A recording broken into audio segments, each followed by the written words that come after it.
اللہ اللہ اللہ اللہ۔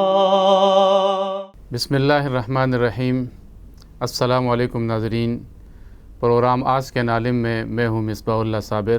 آپ کے سوالات اور ان کے جوابات کے ساتھ۔ آج کے پروگرام میں جو سوالات کیے گئے ہیں ان کے جوابات آپ کے پیش خدمت ہیں۔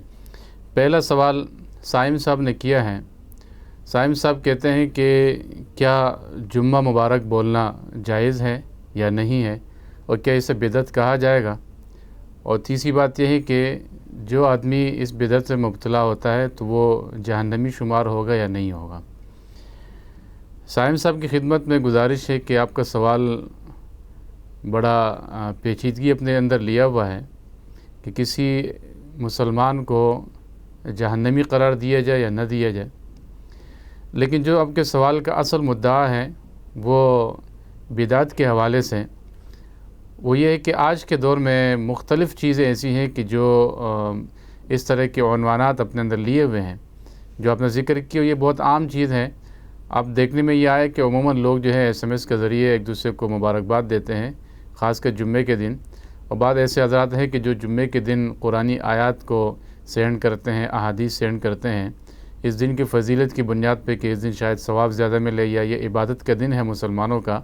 تو مسلمان عبادت کی طرف متوجہ ہوتے ہیں۔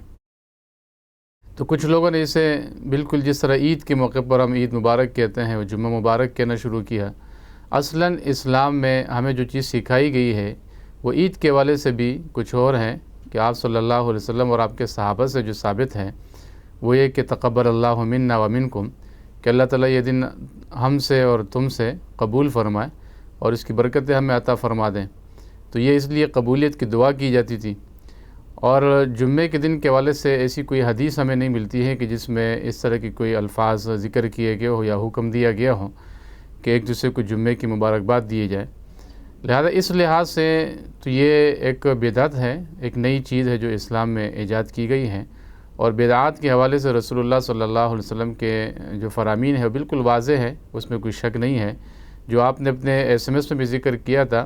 کہ حضور نبی کریم صلی اللہ علیہ وسلم نے فرمایا ہے کہ ہر بدعت گمراہی ہے اور ہر گمراہی جہنم میں جانے والی ہے۔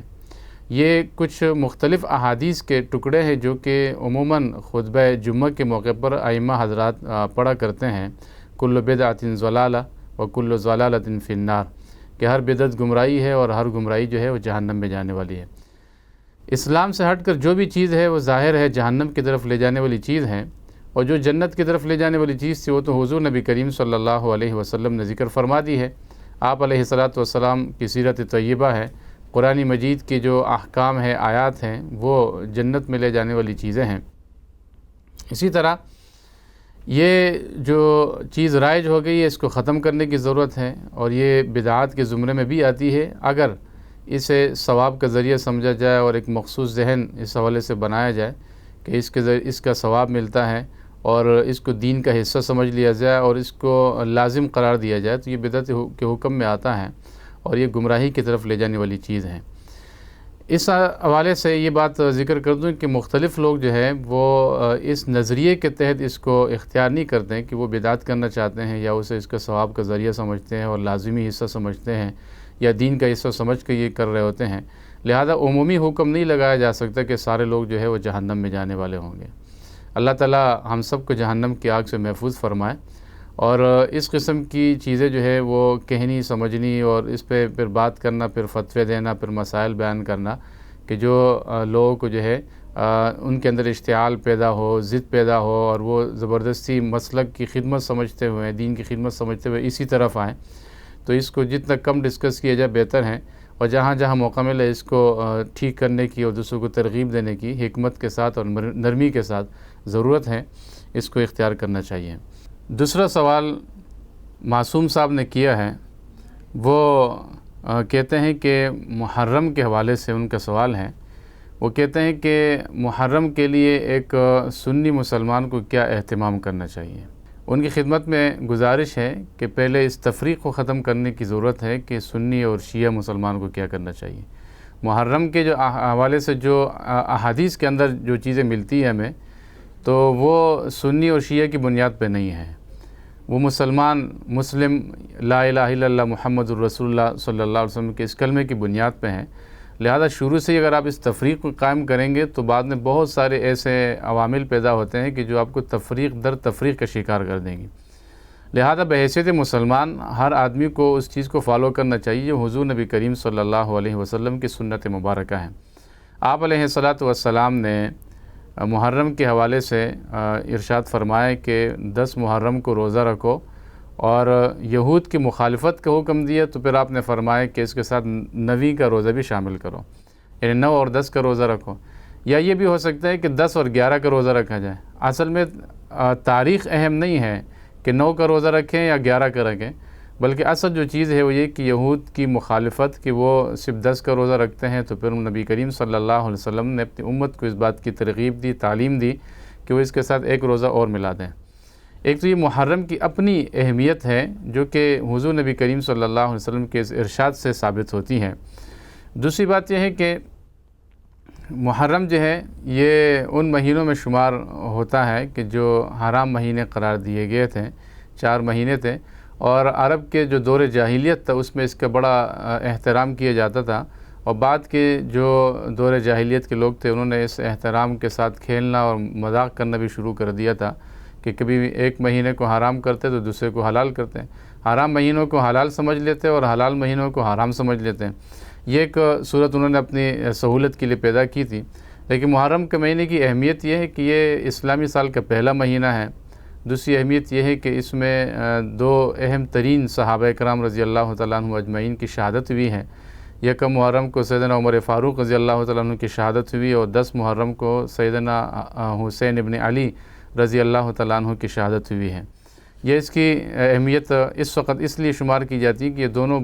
ہستیاں مسلمانوں کے اندر مسلم حیثیت کی حامل ہیں اور یکساں ان کا احترام کیا جاتا ہے، لہذا یہ محرم کی اہمیت آج کے دور میں ہے، لیکن اس کی اصل جو اہمیت تھی وہ حضور نبی کریم صلی اللہ علیہ وسلم کے اس حدیث سے متعلق ہے جو میں نے آپ کے سامنے پیش کی ہے، یا یہ کہ یہ اسلامی سال کا پہلا مہینہ ہے، جس سے ہمیں یہ معلوم ہوتا ہے کہ ایک سال مزید کم ہو گیا ہے اور دوسرا سال جو ہے وہ گزرنے کے لیے بالکل تیار ہے۔ تو انسان کو اس سے آخرت کی اس زندگی کا تصور پیدا کرنا چاہیے، اس کو پختہ اور مضبوط کرنا چاہیے، اور دنیا کے اندر جو زندگی گزار رہا ہے اس پہ نظر ثانی کا اسے موقع ملتا ہے۔ تیسرا سوال وہ ریحان شفیق صاحب نے کیا ہے۔ ریحان شفیق صاحب کہتے ہیں کہ اگر پرس میں تصویر موجود ہو تو نماز ہو جائے گی یا نہیں ہوگی، کیا اس سے نماز فاسد ہوتی ہے؟ ریحان شفیق صاحب آپ کی خدمت میں گزارش ہے کہ اگر تصویر آپ کے پرس کے اندر موجود ہے اور پرس آپ کے جیب میں پڑا ہوا ہے تو اس صورت میں آپ کی نماز ہو جاتی ہے، نماز فاسد نہیں ہوتی ہے۔ دوسری صورت یہ ہے کہ اس کی 2 صورتیں ہیں۔ ایک تو وہ تصویر ہوتی ہے کہ جو آپ کے لیے لازمی ہے، جیسے شناختی کارڈ کی تصویر ہو گئی، یا جیسے آپ کی جیب میں پاسپورٹ پڑا ہوا ہے اس پہ تصویر کا ہونا ضروری ہے، اور اسی طرح آپ کی جیب میں نوٹ پڑے ہوئے ہیں تو نوٹ پہ جو تصویر لگی ہوئی ہے، یہ تصویریں ان چیزوں پہ جو موجود ہوتی ہے یہ ہماری مجبوری ہے کہ حکومت پاکستان نے اس کو لازم قرار دیا ہے، یا دوسری حکومتیں ہوتی ہیں انہوں نے بھی اس چیز کو لازم قرار دیا ہے۔ جب تک اس کا متبادل آ نہیں جاتا کہ نوٹ کے اوپر تصویر کے بجائے، یعنی محمد علی جناح کی تصویر کی بجائے کوئی ایسی چیز آ جائے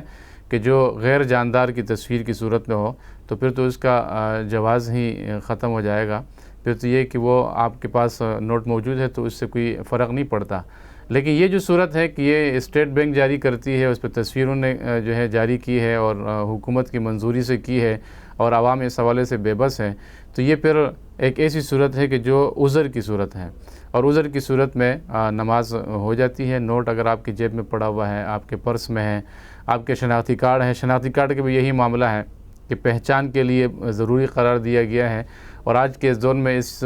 کے سوا کوئی چارہ بھی نہیں ہے، لہذا ایسی صورت میں اگر شناختی کارڈ بھی آپ کے جیب میں پڑا ہے تو آپ نماز ادا کر سکتے ہیں۔ البتہ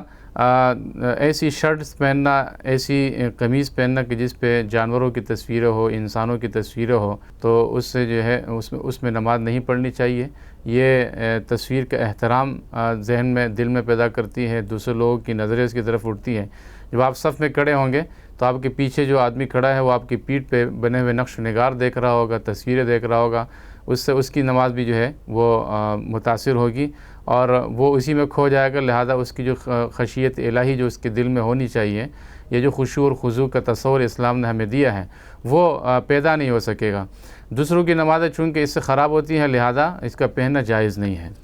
تصویر والی شرٹس نہیں پہننی چاہیے، تصویر والی شرٹس پہننے سے جو ہے آپ کی نماز میں بھی فساد پیدا ہوتا ہے اور دوسروں کی نماز میں بھی فساد پیدا ہوتا ہے، لہذا اس سے لازمی طور پر اعتراض کرنا چاہیے۔